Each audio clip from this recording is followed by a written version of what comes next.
My name is Tiffany Ashton. I'm the Director of Operations at ClinEssentials. You may have seen me before. I've done a few of these Q&As, but this is a special one because I have my longtime LinkedIn pal who I just met at SOS, the Save Our Sites conference in OKC a couple weeks ago. Alec, I will let you introduce yourself, and then I'm excited for today's Q&A session. Absolutely. Thanks, Tiffany. And I'm really happy to be here with you today.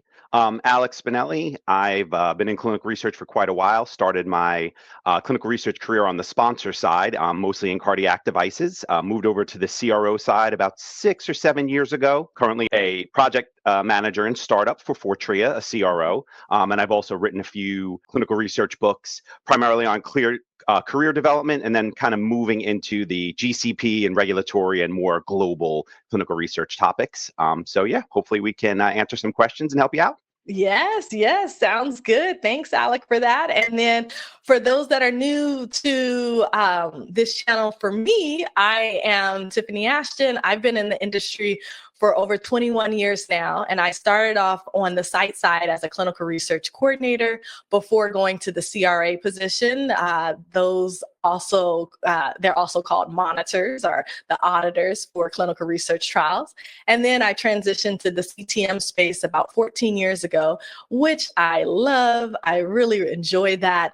And so aside from CTM, I also do training, the clinical trial manager training program ClinEssentials has. I am the instructor, and I do YouTube videos, Q&As, podcasts, and just really help people with their career development and progressing through the clinical research industry. So if you have any questions, we're here to take them. For the next hour, we're going to do rapid fire.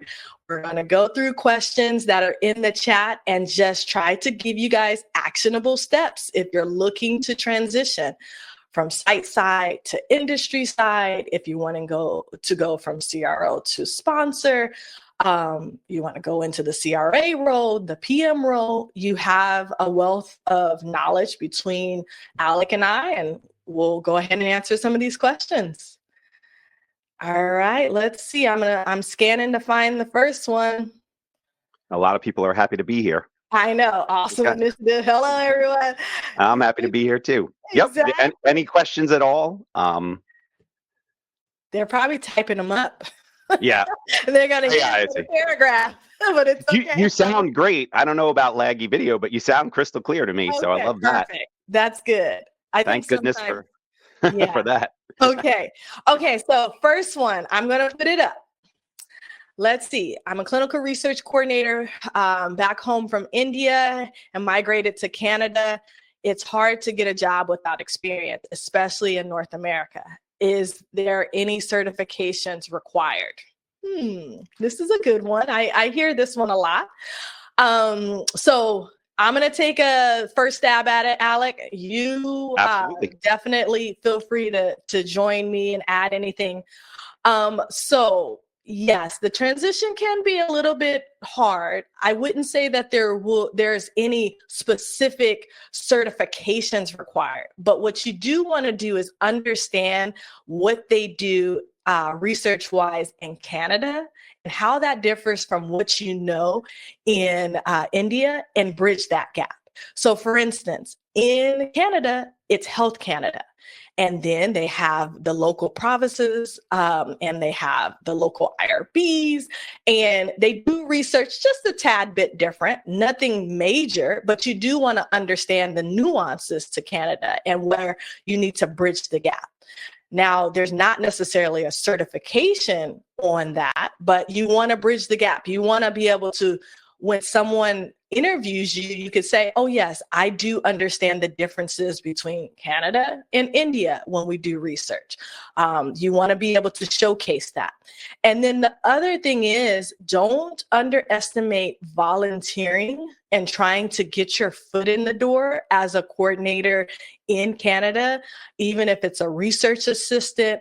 But volunteering is a really good option when you're transitioning from another country or even from another role, so you can get some experience and they can see what you can contribute to their site, and in hopes of there's an opening, they'll hire you, or at the very least, you'll get some experience here in North America you can add to your resume.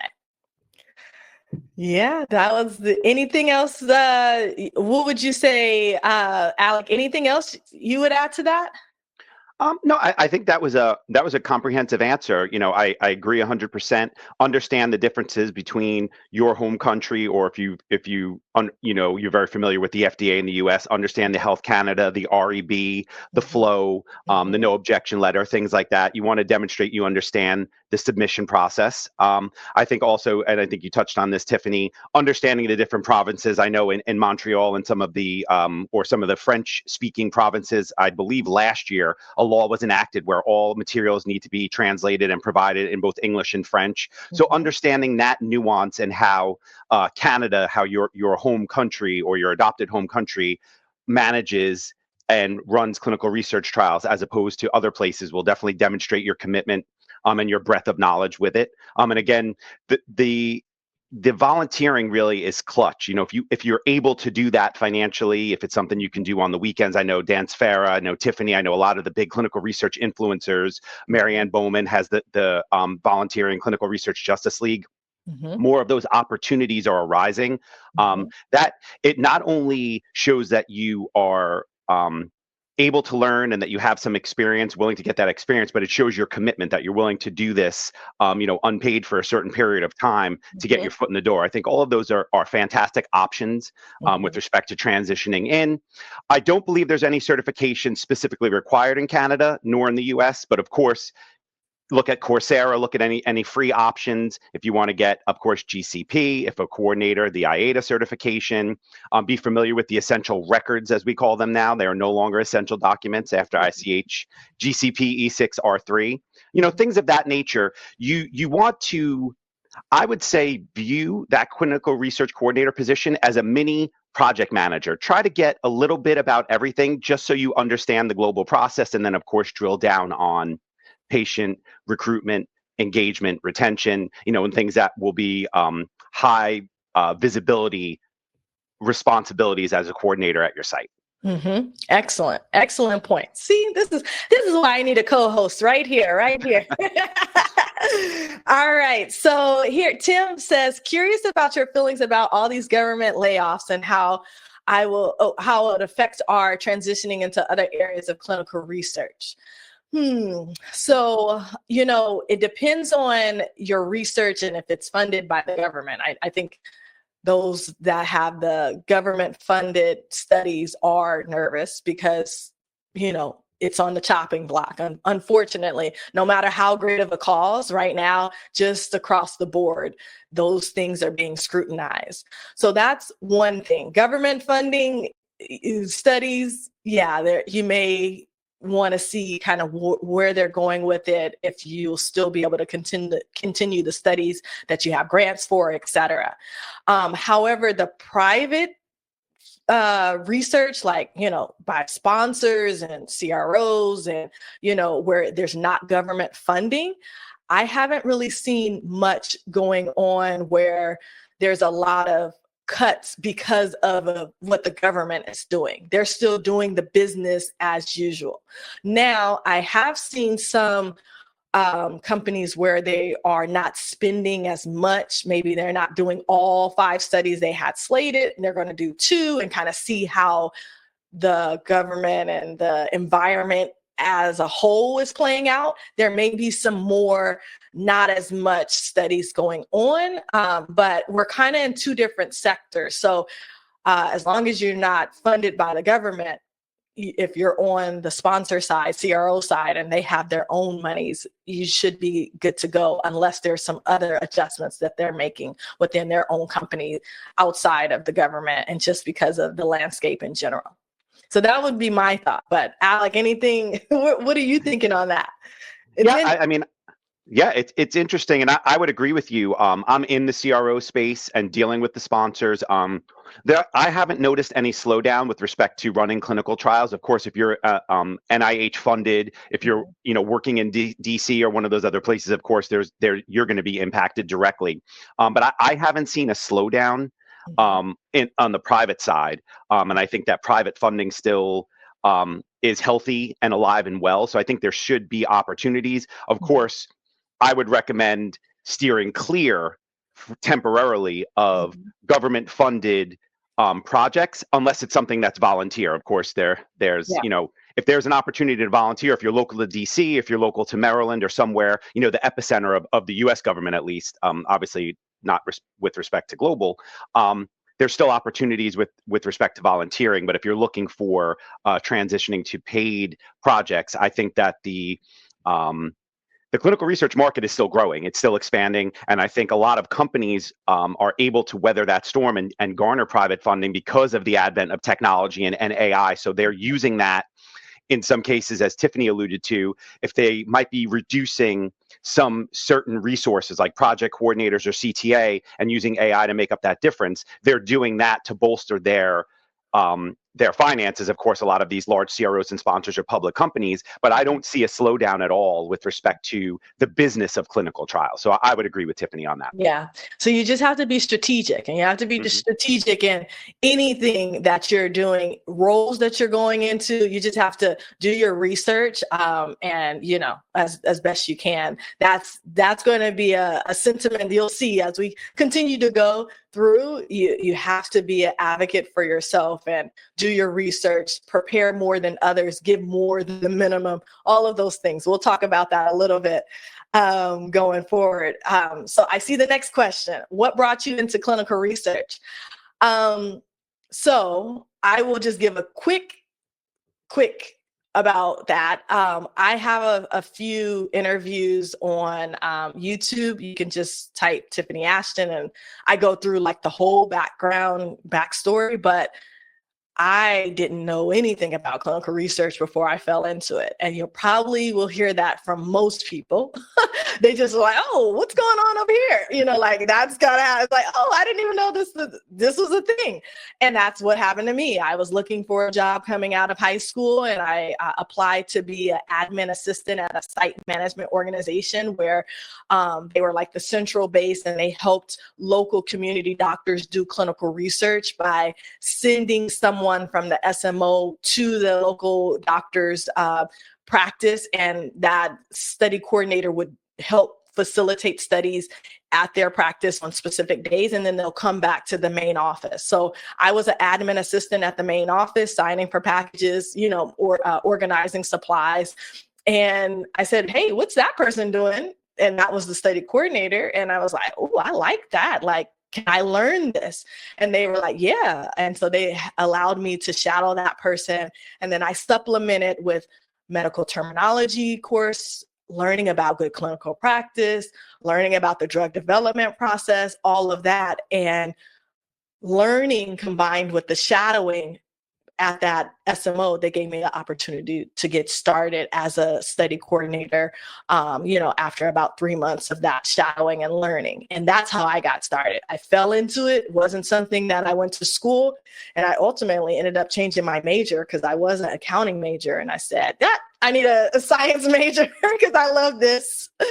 So Alec, what about you? How did you get into research? Mine was somewhat more deliberate. I did go to undergrad for biology and a graduate program for biomedical engineering. I was very lucky because I started on the device side with a company called Medtronic. They're one of the largest device companies in the world, still one of the leaders in cardiac. I came in supporting market-approved devices in the OR and in the cath lab, supporting the surgeries, and then was just introduced internally to the process of bringing new devices to market. You start with devices that maybe stop someone from having a slow heart rate. Okay, well, how do you stop a fast heart rate? I don't want to get too technical with VFib, and I'm somewhat of a background in cardiology expert, so I don't want to get too deep in the weeds. But once I asked those questions, as I was just trying to learn how to be a good employee, I was introduced to the clinical research side, and then what we call the field clinical engineers, basically the field clinical study manager, CTM, that runs studies on the device side. They, explained the process, and I was at implants for IDE trials and watched the coordinators collect the data, understood the programming parameters, and I was like, oh, this is very interesting, because once you do it for a couple of years on the market approved side, you're going in, you're doing the surgeries, but they're basically the same. And I kind of like that variety. I'm a lifelong learner. So I was like, I'd be interested to do that. And then I got the opportunity when I left my first company and went to another device company that was looking for field clinical engineers. So that was my introduction. And it was a smaller company. So it was a great education on how we put the protocols together, what were the considerations for inclusion, exclusion, depending on the indication we were going for the devices. So I had a lot of support and a lot of guidance early on, so I'm very grateful for that. So, if everybody watching, if you look for mentors like Tiffany and Elizabeth Tabor and a lot of other people on LinkedIn or wherever you find them that can mentor you, it's very helpful, because I had a multi-billion-dollar company, 20 something years ago with, nearly infinite resources. So I could go internally and ask almost any question. It's a much different environment now. Yeah, exactly. And Alec, you're right there up there with giving the information just as much as I'm mentoring, you can mentor as well. And you have been. So a couple of takeaways for those that are interested in transitioning into clinical research: biology major, science major, life science major. That's usually a good base. Pottery may not get you there. So you got to make sure you got, don't do something so far, like a pottery degree, or, you got to get somewhere in the life sciences, in the sciences, even some business degrees as well is helpful. So, don't bottleneck yourself there. Ask questions. If you see something that you're interested in, ask. How can I learn? What are you guys doing? That's how both of us got from where we started to where we're at, by asking questions, wanting to continue to learn. So that's another thing that you want to do on your journey. Be okay with, stepping out of your comfort zone, looking at your long-term goals. These are all things that are good and will help you. And if you eventually want to get to a CTM, come ask me. Is there a way? Would you have done it a different way? Would you have taken any additional steps in your career? Maybe I wouldn't have stayed a coordinator 4 years. I probably could have did 2.5, 3 years, maybe even 2 years before I made my journey. But I would have started networking with CRAs and understanding where I wanted to be ultimately sooner, as soon as I got in, just kind of understanding the landscape. So ask your mentors, like, would you do it a different way if you could go back over and do it all again? Because that may even help, tailor your own pathway and take out some extra years that you don't need, kind of thing. So yes. Okay. So next question: how to prepare for a clinical research coordinator interview? So Alec, I'll let you start off on this one. And I think it doesn't matter if it's clinical research coordinator or any role. Let's see, what are some of the tips that you would say for how to prepare for any interview within clinical research for a particular role? Well, to start with the general, and obviously this is a natural spot to promote my book, How to Get That First Clinical Research Job. But I digress. I would say that was the process that I used to even approach writing the book. You want to first do your due diligence on interviewing techniques to begin with. Not everybody is comfortable. Some people are more introverted, like myself. I'm very scared to speak. And some people are very comfortable ad-libbing and speaking.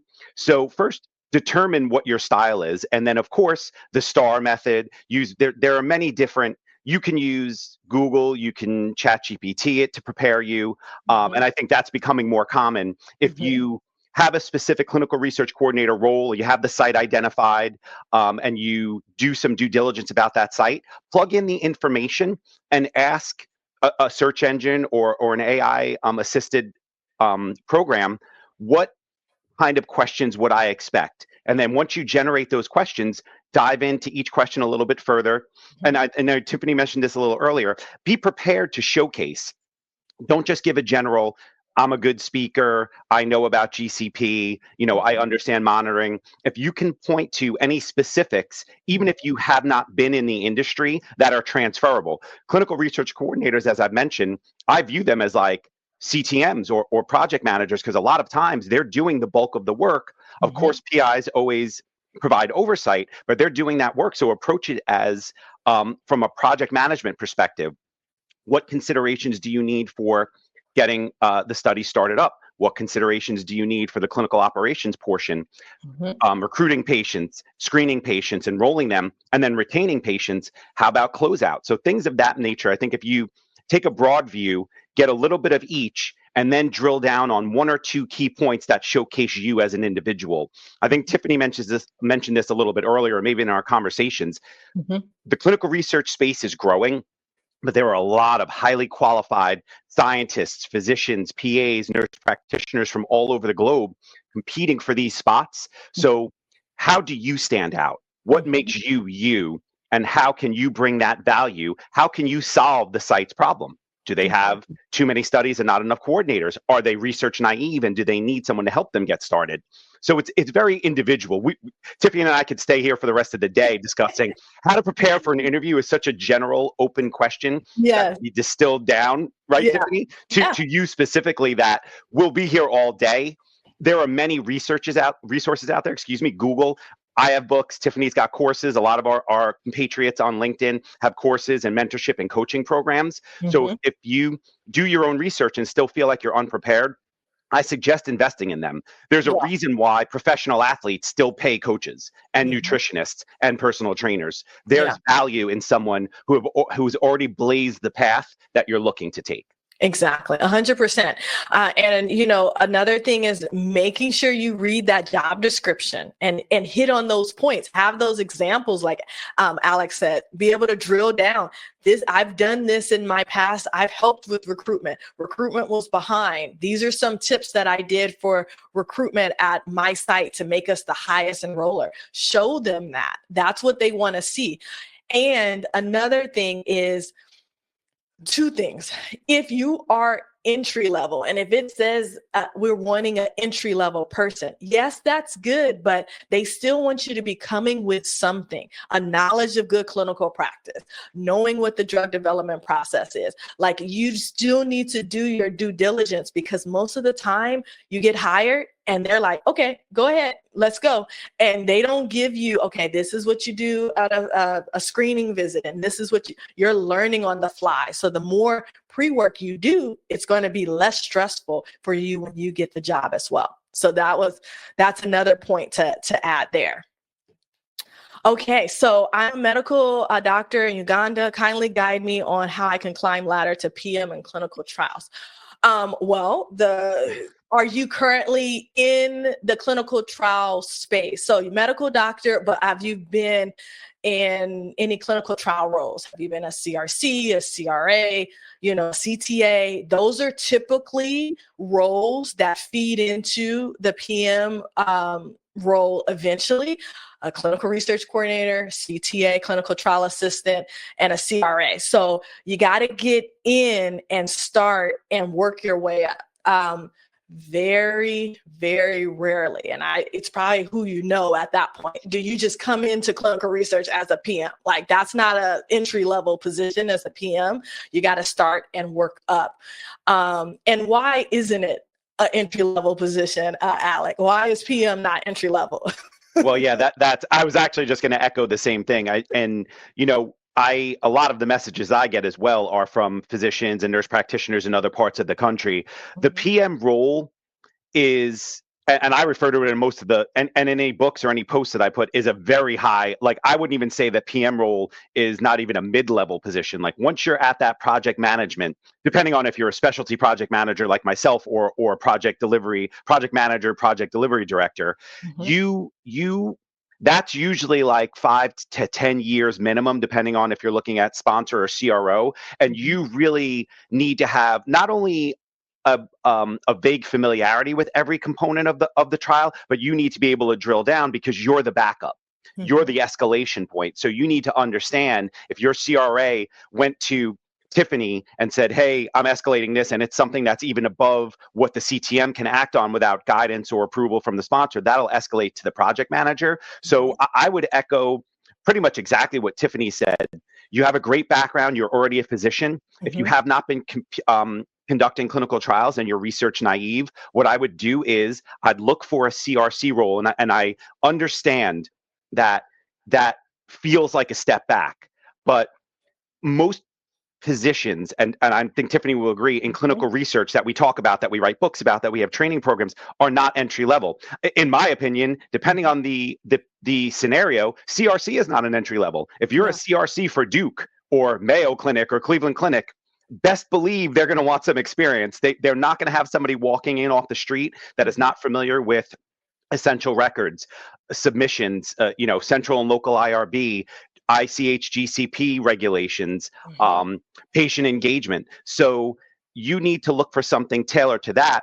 I would look for an entry-level CRC role that plays to the fact that you have such vast medical knowledge. You are a physician. So that's going to give you an advantage over other people applying. And then to Tiffany's point, you don't need to stay there forever. One of the key takeaways that I know Tiffany hits on a lot in her content is don't be afraid to pivot. You put the 6 months in, the 9 months in, you go hard, you've done your due diligence, you've got certifications, immediately start looking. Can I get to a CRA position, a CRA1? Can I get to an in-house CRA position or a senior CTA or a project coordinator? There are a lot of pathways, but you also want to temper your expectations in the fact that you need a lot of experience. Like PM is basically the final step before you're going into a VP or a director level, at least in my experience. Even myself, I've had the title for 2 years of a PM. I've had the CTL for a little longer.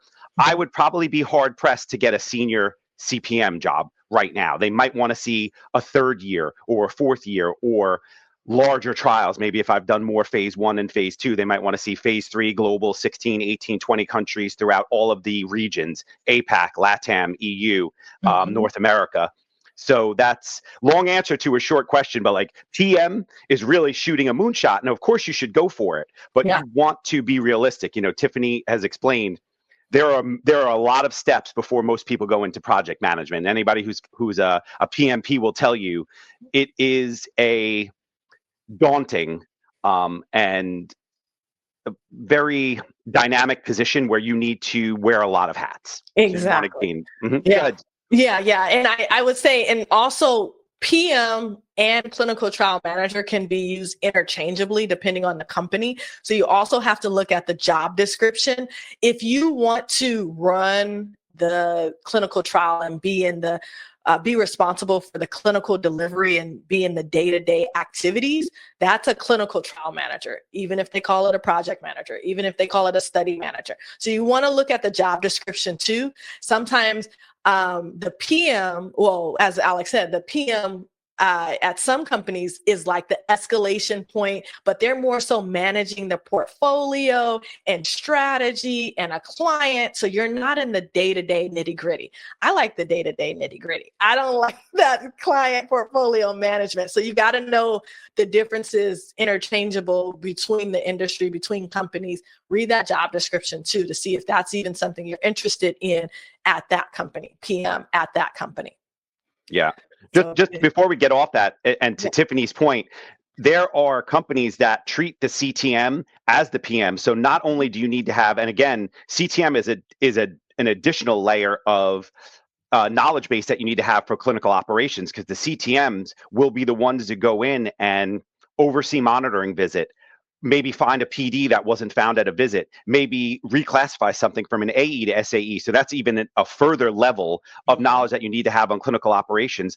But on top of that, for smaller biotechs, they might also expect PM duties. So then you're going to also be working with the financial aspect. Exactly. What is the budget? What is in scope? You'll be client facing probably 2 to 3 days a week if you're a CTM with those PM responsibilities. So again, to Tiffany's point, great questions, but it's very individual based on, is it sponsor, is it CRO, is it site, and what is in the job descriptions. And also ask a lot of questions, because there might be stuff that is not in the job description. So you want Yeah. to ask, come prepared with questions when you're looking to, and I forgot to mention this earlier to the other question, come prepared with questions. When Yeah. you're done and that interviewer, and I know Tiffany's probably interviewed a ton of people, Yeah. do you have any questions for me? Have a few. Don't just have one, have 3 or Yeah. 4, because it shows the forethought and it Mhm. shows you're really considering this specific individual opportunity. And now you have the opportunity now to showcase why you want it and why you'd be the best fit. Exactly. Yep. I totally agree. And this is a question we get often because, look, I think I'm a former medical doctor struggling to find a role in clinical research. I've been applying for CR. Yeah, for no. And sometimes you have to do research assistant, like look at some other roles that are at the site level.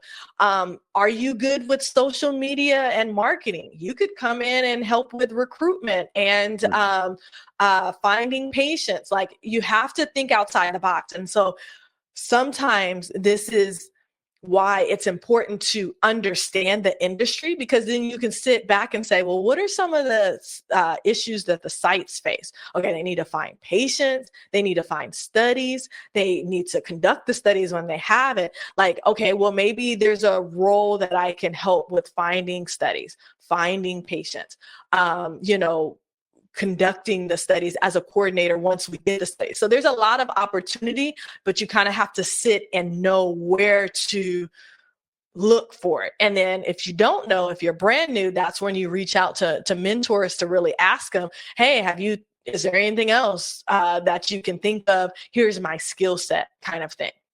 You hit the nail on the head with that. If there's one takeaway for anybody looking for a career opportunity or even starting their own business, Yeah. as Tiffany mentioned, if you can find out the pain point, if you can find out what their main problem is and you offer a solution, that's how you land these roles. That's how you snag these jobs. That's how Yeah. you close these deals. Yeah. Like, I couldn't have said it better myself. If you take away one thing in your career search or even starting a business, if you want to become a consultant, what problem are you trying to solve and how can you solve it, better, more quickly, more efficiently than your competition? Because to Tiffany's point, there are a lot of jobs and opportunities that didn't exist 10, 15 years ago with the advent of technology, with Exactly. the renaissance of, hey, none of these trials across any therapeutic area are engaging, recruiting, and retaining enough patients. So look outside the box. I mean, that's gold right there, Tiffany. That's gold. Yeah, definitely. Hey, Liz, I see you're here. Definitely connect with Liz. She has a really great community in regards to networking. So everybody's like, how do I get in? I need to network, learning, lots of resources for those that are new and also been in the industry for career growth, for just networking with people. I will say 4 years ago, I wasn't even on LinkedIn at all. I was not even on LinkedIn. Now I'm here and I don't know where I was the whole time. I should have been on here. So networking is so important in your journey. You never know who you're going to meet, people all over the world. So definitely connect with Liz because she can help you there. All right. Okay, let's go. PhD in biochemistry and was in research for a while, but now I want to transition to clinical sciences role. What are your suggestions I should be doing to make the transition happen? Ooh, I like this one. Okay, so here's another common theme. You want to make a transition. You want to go to a different role. Go back to that job description for your ideal role. Go down where it says job requirements. What does it say? So what does it say for the clinical scientist role? And do you hit those marks? That's going to be the easiest way you can do a checklist for yourself. And if you don't hit those marks, what can you start doing now to start hitting those marks? I think that's if they say you have to have 2 years of clinical trial experience. Do you have 2 years of clinical trial experience? Understanding of the drug development process. Do you have the understanding? So use that as your checklist. Sometimes people will say, I want to be in data management. But then if you look under the requirements, it says you need to have a SAS certificate. And then if you don't have a SAS certificate, they will never let you in at that particular company because that's what they're saying that you need because they're going to want you to work with that SAS program or in the role. So use that as your mini kind of checklist there of like, where am I missing the mark? What do I need to bridge the gap? Yep. Alec, anything else to add there? That last sentence was exactly what I was going to add. That was pretty much, you nailed it. You hit the nail on the head. The only thing I was gonna add is what you mentioned. Once you have that checklist, do exactly what Tiffany said, and then if you see any gaps, bridge that gap. How do I bridge that gap? What, again, coming back to how can I bridge that gap? And then once I do bridge that gap, where can I bring that value? How can I help you solve your problem? If someone is advertising for a clinical scientist, it's because they need a clinical scientist. Why? Was someone promoted? Is this an expansion, or did someone leave? That also plays a role. So I think the underlying theme of everything that Tiffany has been saying is you need to do that due diligence, because every single opportunity is unique, just as you are. Your background's unique, the opportunity is unique, and the problem they need solved is unique. So exactly. Do your due diligence. Yep, 100%. We see so many of the same common things, and we try to answer these questions. We create ebooks to just have a source, but everyone pretty much has the same questions, and these are great questions. And the reason why we're giving these suggestions, and just because we just answered that question regarding her clinical sciences, her desire to be a clinical scientist, what we said applies if you want to be a CRC, a CRA, a CTM, a data manager. How we're trying to respond is so you can have takeaway for whatever your desire is and your career journey. We're trying to give you the steps. You just insert in your role, but we're giving you the steps that can be applied for any role. The message is the same. You have to do your due diligence. You have to bridge the gap. It's not going to be, hey, I want the role. And they're like, sure, here you go. It's going to be hard. Like you have to put in the time, and it's so worth it, because our industry, I've seen CRAs that are out there that are like 85, 90. I think 85 is probably the oldest, but you can be in our industry as long as you want to be in our industry. As long as you still have a desire, it's one that's worth putting in the effort to get to where you want, because you can continue to go and you can be in here as long as you want. And in certain roles, it's not necessarily taxing on your body where you have to retire at 65 because you're just like done. You could be in this industry for a long time. So it's worth the investment. It's worth the journey. I will definitely say absolutely. That. Oh, yeah, absolutely. I was going to say, and it's funny that you mentioned that, because I have a member of my team who, quote unquote, retired from being a traveling CRA to move into Site ID because they wanted to be remote. One of the recent products that I put out was about some of the benefits of clinical research that people may not know. And to your point, you can do this forever. There are a lot of remote opportunities. You can still contribute virtually. So don't discount the power of that as well. Exactly, 100%. Okay, here's a good one from Marco. Okay, so let me see. I'm currently a consultant PM in the IT branch and working on my MS in clinical trials in Scotland. It seems a challenge to get my foot in the door in clinical research. I'm thinking of intern in a couple of hours. I'm thinking of interning maybe for a couple of hours for a year, as this is the minimum requirement for the role, but it's pretty hard. What would your advice be? Okay, so similar advice. You got to get your foot in the door, what you're trying. Look at the role where you've been applying to, and you're like, maybe I'm not getting there. Maybe take it a couple steps back, something that we had said to the previous question that we had. You want to get your foot in the door however you can. You don't have to stay there forever, but you want to get your foot in the door and learn what you can at that level before advancing up. So it's definitely worth it. Even though you're a consultant / PM in the IT branch, it is different in clinical research. So I'm glad that you are getting that education in the clinical trial space. That's important to know, what do we do over here? How are we doing it? It will seem like a challenge initially, but the question is, where are you applying to? Are you going to local centers? Are you only applying to big CROs, only big sponsors? There's thousands of companies all around the world. And a lot of times I see people say, hey, I'm not having any luck, and they're only applying to one aspect of things. So make sure that you're keeping, like you're opening it up, your options, and not bottlenecking yourself by only applying to one type of company or one something, so that's something that I would definitely suggest. Yeah, interning is good. You got to get the foot in the door, however, even if it's volunteering. Alec, would you add anything to that? I think that to Tiffany's point, maybe look at something that is directly transferable. If you're already consulting in a PM in the IT branch, maybe data entry specialist or data management specialist, because if you have that experience building EDCs or building back of the house CTMS, or going in and doing the UAT for some of the things, if you have that technical background, that may be the quickest way to get your foot in the door. It's directly transferable skill. And then once you're there and you're spending time and you complete the MS and clinical trials, then you can look to expand to whatever role you're looking for, if you're looking to be in ClinOps or if you're looking to be in startup. So that may be something to do. Try to find what's most directly transferable, because again, that will be the most direct way to show, here's how I can solve your problem. We need data management. We need data entry. We need, maybe even transferring the databases, help with the database lock, because you have that IT background. So to me, it seems like a great fit. Yeah, exactly. And this is where the transferable skills and really understanding what the problem points, pain points, things we do in research will help you say, okay, yeah, there's an opportunity here.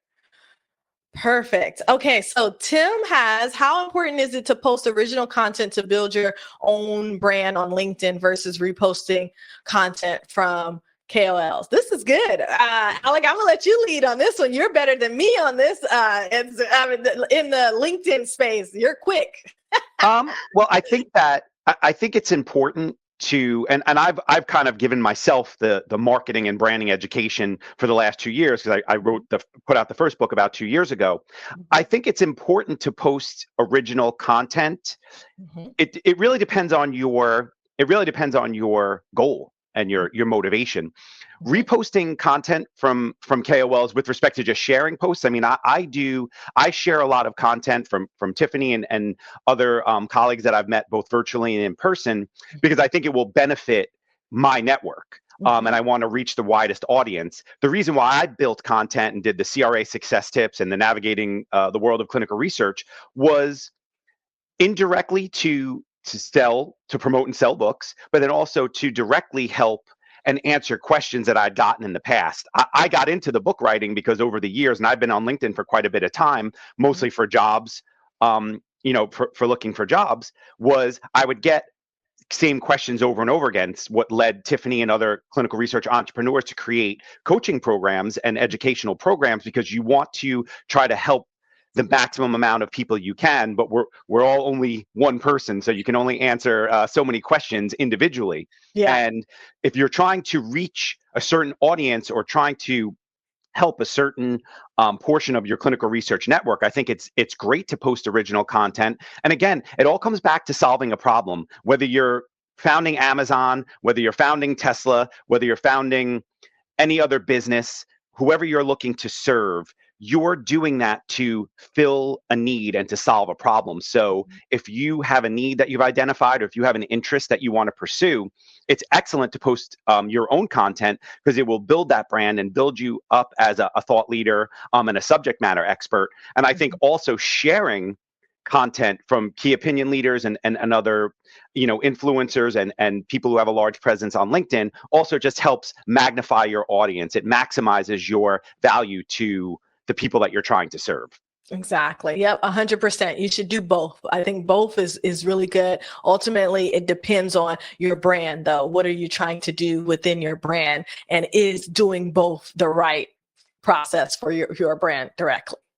So great question. Okay, next one. Okay, so I received an email today from a CRO asking me to complete a brief self-led virtual screening. Oh, those virtual screenings. So those are starting to come through. This is virtual, independent screening session. It should take about 10 to 15 minutes. There's a list of pre-populated questions as it pertains to the role and working at a CRO. Some questions require an essay response, yes or no, or video response where you can video record yourself answering the questions at the time. Do you know what should I expect? Ooh, oh, call out for Tiffany A. Yeah, well, it depends on what role you applied for. That's, that's one thing. I've done one of these previously. It's new. It's basically the one that I did. I didn't talk to anybody and they just had questions pop up and I had to record a 30-second recording with my response. And then I got to review it. Did I like it? Yes, I can proceed. If I wanted to re-record it, I could re-record it. It's basically taking out the person having to sit there and interview multiple candidates. So the same thing that you would expect in an interview with a live person, that's what you should expect with the virtual. And then it pre-screens your responses. And if you move to the next level, it sends you to a live person. So that's one of the things that I will say. Tell me about yourself. That's always the question that, give a quick overview of yourself. That should be about a minute. Don't spend 17 minutes going through every line item of your resume. No. You're using up your time. Your elevator pitch, that's one thing. Try to have a case study or an example when you are responding to the questions. For instance, if they say, tell me about a difficult time or a difficult sponsor or a tight deadline, you want to say, oh, yes, we were working on a trial and they came up with an interim analysis that they wanted to do a data cut in the next 6 weeks. And as a CTM, I had to rally the troops together and we had to have multiple meetings, a strategy, work backwards, etc. So outline a case study for them, paint a picture, because then in your response, they're really seeing that you understand the steps, you were able to work collaboratively, you had good communication, and then always ended with what happened. Yes, we successfully delivered this interim analysis on time. We did have some hiccups, some lessons learned. Moving forward, this is what we're going to do so we are better prepared. Those are the kind of well-rounded responses that they're looking for, not only virtually, but in person too. We have an interview series on a whole interview. It's like you get back door to some YouTube videos where I have talked about 6 different interview topics. One of them is the different types of interviews and how to answer them, how to talk about how your background, how to do pre-interview research, the questions to ask at the end of the interview. We have a whole interview series. Alec and I and our teams, we have really worked to try to help everyone. There's only 24 hours in a day. And so we get some of the same questions. So we write an ebook, we write we create videos for interview series. So anyone that has questions about interviewing, that should be a place to start. Anyone that has questions about how to progress in their career, you want to check out these ebooks. We're putting in the effort to bring in knowledge from multiple sources, our own experience. And so don't underestimate that in some of the resources that are out here from various mentors on the LinkedIn space. We're here to help, and we take these questions and we turn them into things that anyone can access at any time, because every scenario is going to be different. So that's what I'll say. Alec, anything else to add on your side? Yeah, I've had to do these as well. No, I mean, I think you covered it pretty well. I mean, I'd be prepared for behavioral question, a technical question, some soft skill questions. Mm-hmm. And I think that, To get cliche, a lot of cliches work, and failing to prepare is preparing to fail. So if you know you have one of these, dive a little deeper than you would in a conversational interview. You know, the 4 pillars of why of informed consent. Again, and to Tiffany's point, it matters which position you're interviewing for. Yeah. TPM preparation will be different than CRA preparation, than PM preparation, than CRC preparation. Well, once you obviously you know what you're interviewing for, so then look at common scenarios and common questions you might encounter and prepare for those questions. Because yeah, I don't love that they do this, but I do understand now the volume of people applying. They're using these more and more along with the AI algorithms to weed candidates out. So the more prepared you are, and to Tiffany's point, an elevator pitch. I wrote down on my phone in my notes before my panel at SOS, my intro, so I wouldn't go too long.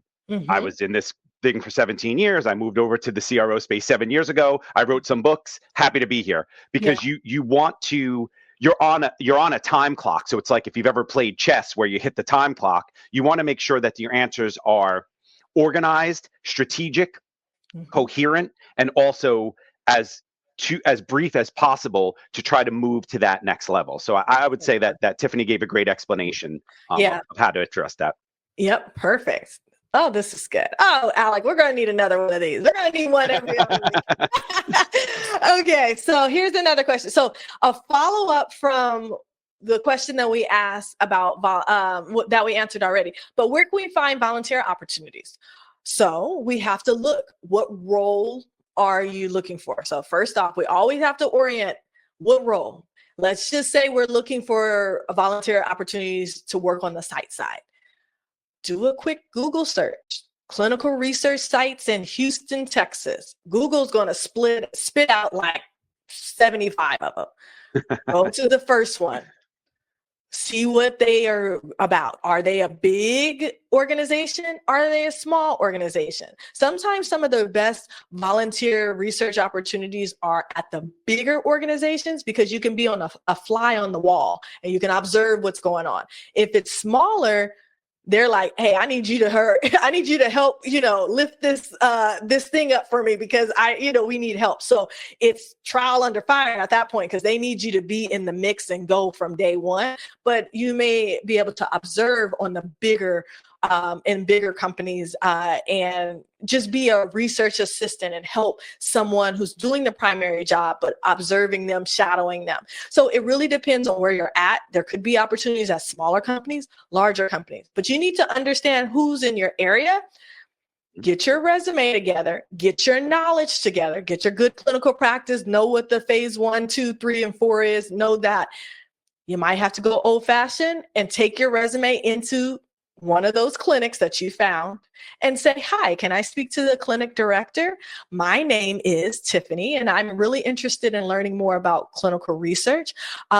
Is there possibly, a research assistant role that I could volunteer for? And they're going to say, oh, well, tell me what you know about clinical research. And that's why you got to know your background, because I can't say, well, I don't know anything. And then they're going, well, okay, well, we can't help you. But if I can, I know about phase 1 through 4, and I know about, the drug development process, and I know, the IRB, and all the patients have to be consented. So this is why we're saying what we're saying. You got to show value. If you want them to scratch your back, you got to scratch your back. You got to scratch theirs with some value. Otherwise, it's going to be too hard for them to help you in that sense. So that's a one way how to find those research coordinators, the clinical research coordinator role. Look in your area, all the research sites, everyone is a potential site for you. Alec, anything else on your end? What about CRO side? It's kind of hard to get into the CRO side as a volunteer, would you say? Yeah, I was actually thinking about that. I think that as a lot of CROs and sponsors go virtual and less office-based than they used to be, more brick and mortar, it would be difficult, I think, though. But to your point, your approach would work on both sides. And I would say that if you're having trouble, I see some of the comments, oh, I can't find volunteer opportunities, go follow up with one of the companies that you have identified, CRO or sponsor. If they have a brick and mortar location, go in and ask them to volunteer for one of the positions that they're advertising paid. Hey, can I volunteer for 8 weeks to see if this is a fit? I can show you what I'm doing. There's no, Tiffany mentioned earlier in the stream, you need to be outside the box. So if there's no volunteer opportunities, be like, hey, I'm looking to be, an in-house CRA. Here's my background. Have your resume prepared, as Tiffany mentioned. Be prepared to answer all the questions. Say, I'm willing to do this for 6 weeks, 8 weeks, 12 weeks. And again, if you're in the financial position to do that, don't quit your job to volunteer and have your car repossessed. Yeah. Do that if you have the opportunity to do it, or even on a part-time basis. If you have a flexible schedule, if you can do it, if they do have weekend hours available, you need to prepare, but there is also a lot of luck involved, and there's also a lot of networking involved. So I think, as Tiffany mentioned, you need to prepare. You need to identify the opportunity you want. You need to prep for that opportunity. You need to research it.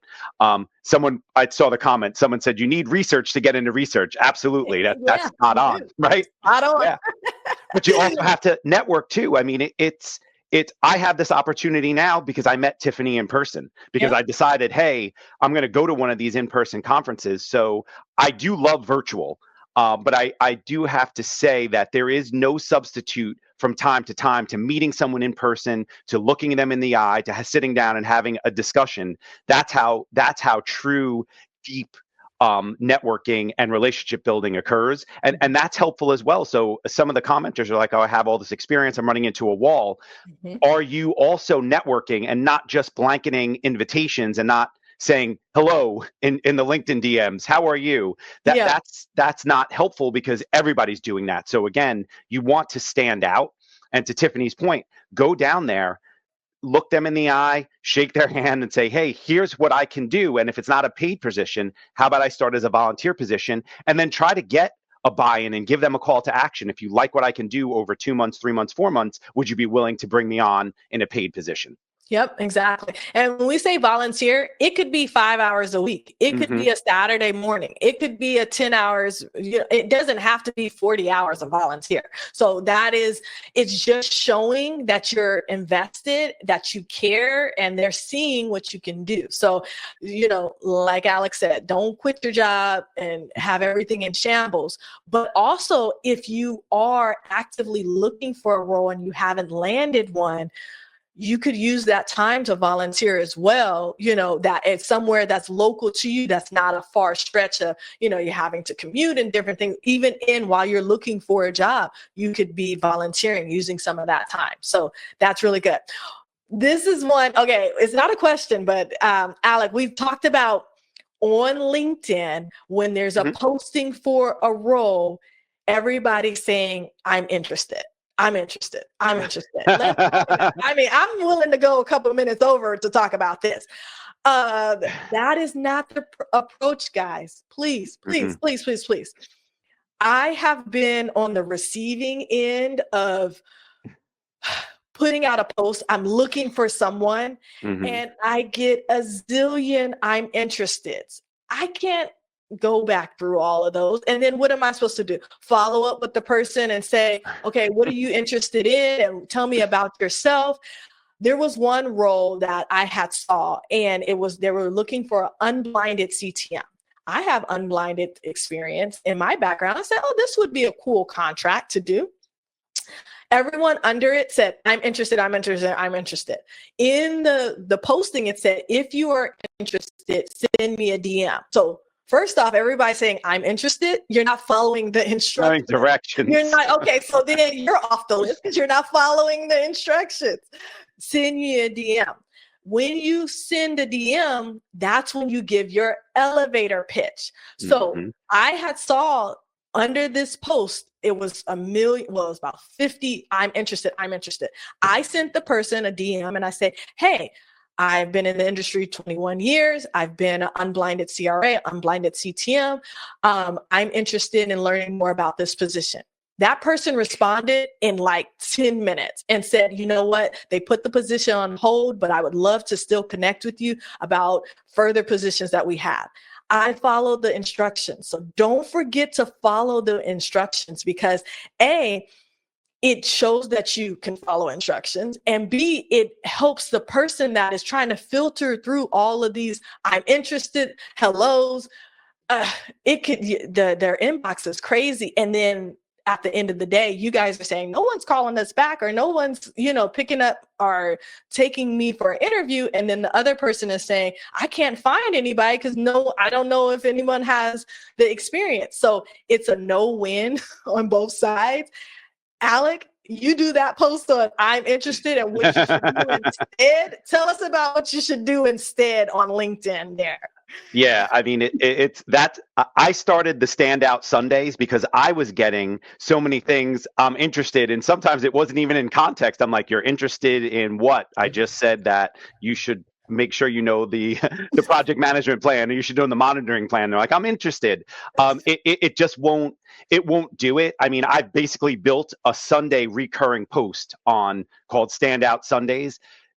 And again, I saw it again this week. So then I actually cut that post down and I mean, I just basically rewrote it to comment, you're just going to get passed by. And to Tiffany's point, hiring managers and recruiters and people like Tiffany who also look for talent and provide people with opportunities, they're doing this. It's not so much as a test, but it's just, if you can't follow that simple direction to notice that I put my email address or asked you to DM me, then what are you going to do if you have to balance 2 or 3 trials at the same time, or if there are competing deadlines? Mm-hmm. So they're doing that to weed people out. And the issue is the more people put I'm interested, because I do see the same people starting to do that, they're just not, they're now going to close themselves off to, even if you do take the next step. So like, well, this person the first 5 times just said I'm interested. Stand out. Like Tiffany mentioned, throughout the stream, hi, read what they're asking carefully. Read it twice. Mm-hmm. It's like a carpenter, measure twice, or a contractor, cut once. Read it twice. Absorb what they're saying. Actively listen.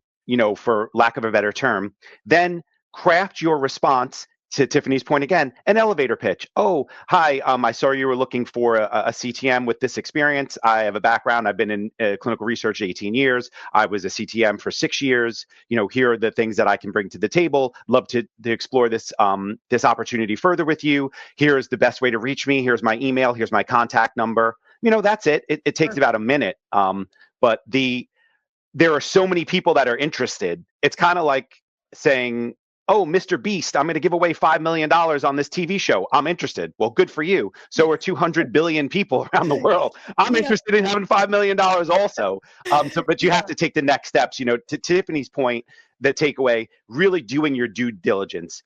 Prepare. Failing to prepare is preparing to fail. Yeah. And so it's so important. I know that there are a lot of people that are saying, I'm looking, I can't find, and sometimes I say, okay, well, send me your resume. Resumes, horrible. Resumes don't even have their phone number on it. I'm like, okay, how is I just asked them back. So if someone was going to contact you, how would they contact you? And they said, oh, I don't see my phone number. So sometimes you got to not go fast and take it slow. Do I have all the points? Am I responding to this? Is this the right country? All of these things, it's going to help you get closer to your goal. It's going to, like if someone gave me that elevator pitch when I have a opening, I'm going to read their message. I'm going to look at their resume. I'm going to give them a chance. But if they say I'm interested or hello, and I just don't have time because there's so many other people behind them that have that elevator pitch. So just kind of do a self-reflection too in your search, in your journey. Are you putting yourself on the right path? Are you doing what you should be doing? And if you are and you're still not having success, I want you to reach out to me, because I want to take a look, and I might schedule a session with you, and we're going to go through and we're going to really analyze the approaches. What are you doing? How are you searching? Are you doing this? Are you doing that? If you truly are stuck, reach out to me. That's your takeaway there. If you still have some things that you can pull from this live that you can implement it, learn the knowledge, all of these things. It's so important. And it's a running theme on kind of all the questions that we hear about people wanting to advance their career. So Alec, we've come a couple minutes over. Anything else you want to add as a takeaway? I think that I'd rather just reinforce what we've already said. You want to be prepared. Do research to get into research. Do your due diligence. And I think, and do not discount the power of networking. I see some people in the comments talking about conferences. Conferences are open to everybody. You don't need to be into clinical research. And some of the conferences are very expensive. And I saw someone mention, I live in the area. I'm going to go network at the hotel. Great idea. Scope was in Orlando. If you're in Tampa or if you're somewhere in Florida, just show up to the hotel. You don't need to pay $2,000, $3,000, or $4,000 or $5,000 at every conference to get a benefit from networking, because clinical research is what you know, how dedicated you are, and who you know. It's a combination. Exactly. So that's luck is where preparation meets opportunity. So make sure you're hitting on all the points that, to Tiffany mentioned. And for people who are in the position, if you're doing all these things, or if you feel like you're doing all these things, maybe the next step is hiring a mentor, hiring a coach, doing one of these programs that gives you lifetime access, that gives you one-on-one coaching, because maybe there's something that you're not seeing, and a fresh pair of eyes and someone who's coaching you, who it's to their benefit to see you succeed, they may have some insight that you haven't thought of before. Exactly. There's a lot of resources out here. Between Alec and I, we got you covered. I would say that there's all the other key opinion leaders in clinical research. We have basically our own kind of segments and spaces, but we work together. And that's why we repost and we encourage other postings, and we say, hey, I can't do that, but go check out this person. They do that. We're here to help. My biggest thing is, if you do get some good advice, some sound advice from people that are tried and true, take it. There's so many times that I will sit there, I'll review a resume, I'll send back a video, I'll spend the time, and they don't take it. And then they don't do no action. And then they'll come back 6 months later and say, well, I can't find a job. And I said, well, send me the resume that you sent for your last job. And they're like, it's the one before I had given the suggestions to improve it. So for the last 6 months, they've been using a resume that they shouldn't have been using. And they're like, I can't find a job. And so it's like, if we're giving you the tips, implement them, because we have been in the game for a long time. So that's the other thing. If you want to network, you got to use the suggestions from the people you're networking, and in the roles that you want to be in, use those. Please don't overlook it, because otherwise you're spinning your wheels in the mud, and you're wasting your time and their time as well. All right. I think we should do another one of these in April, Alec, if you're down for it. Absolutely. This has been fantastic. I think, I know we're over, so we can leave it there, but I'd love to follow up. I saw a lot of other questions. I mean, and really to echo your point, if you're going to go so far as to network and get this advice, absolutely, knowledge without implementation is tantamount to failure. Like, why have Tiffany review your resume and not use it? Or why reach out to Elizabeth Tabor to learn about networking and then not show up to any networking events? So, take that advice, and, no one's coming to rescue us, so we need to be our own hero. Exactly. So that's how you have to look at it. You're the hero of your own story. Take the steps and execute. Yeah, exactly.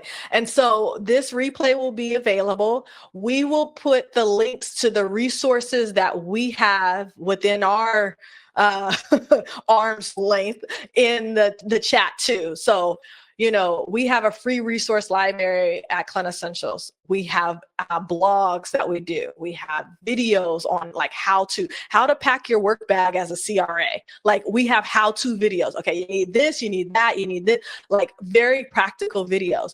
Alex has this how to snag he has about, how many books do you have, Alec, now? There's 4 how to snag books, and then there's a CRA, an ICH GCP book, which is more of a reference book, and then the 10 reasons to get into clinical research book was more of just of a general points of the benefits of clinical research. So if you're global and you're on the fence, this may be something that will help you decide to jump in, as some of our people who attended that are physicians and PAs and outside of the country. So exactly, working on a few more. Yep. So books, we have resume templates. I mean, we have resume pro tips on our site. We have a clinical research job guide. We have an intro to clinical research ebook. I mean, we got lots of things. It just really depends on how serious you are. And we've laid it out there. Definitely follow along. We share a lot of good information on our post. We're here to help. Before I retire, you guys got to pick my brain, because when I'm on the beach, I'm gonna be like, Alec, I'm only picking up for you. What you got? What's up, bro? And that's it. But we're here to share the knowledge. That's why we spend our Friday doing a LinkedIn Live, and then we're gonna eat our lunch real quick in 2 minutes and go back to work. Yeah, I know. I'm looking at. So this is why we do what we do. We love to help. And we didn't have the same resources when we were coming up in our career that there are now. So definitely tap into them. All right. Sounds great. Well, we'll speak soon, and definitely feel free to reach out. What I try to do, Alec, and maybe you can help me. Any questions that we didn't get to, we can just kind of quickly give them a quick synopsis, like answer them in the chat, and that Sure. helps like close the loop, so no one feels like their question wasn't addressed. Absolutely. Yeah, let's do it. Sounds good. Thanks, everyone. Have a great Friday and the rest of the weekend. Thanks all. Bye. Bye-bye.